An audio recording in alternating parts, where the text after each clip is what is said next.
So Derek, what can we expect from this week's lessons? This week in the course, we're going to start exploring a few core learning principles that really are at play in any kind of teaching context. So as a mathematician, I tend to think of these core principles in the following way. So I relate them to Euclid's Elements. This is a classic Greek geometry text written by the Greek mathematician Euclid. And in this text, what he does is he starts with five axioms that he accepts as true. Things like you can always draw a straight line between any 2 points, or every right angle is congruent, right? So some kind of basic things he accepts as true. And then he goes on and he derives essentially all the classical theorems in geometry one at a time, all kind of related back to these original 5 axioms.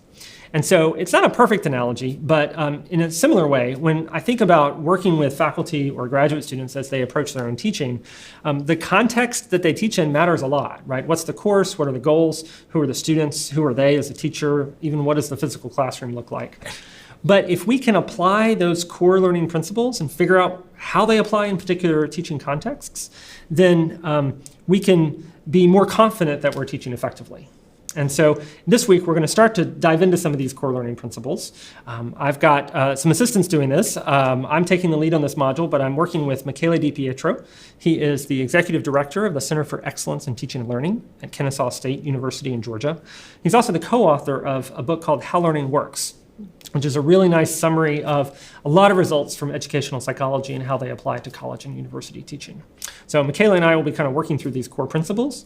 We'll start this week with 2 of them. One is that students' prior knowledge and experiences matter in how they make sense of new information.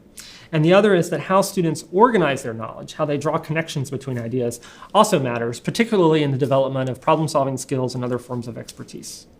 In the spirit of prior knowledge and experience, it may be helpful for you throughout this course to reflect on your own experience as a learner, and in order to reconcile those experiences with what the research tells us about how learning actually works. So join us this week as we start exploring these core principles, and we look forward to learning with you.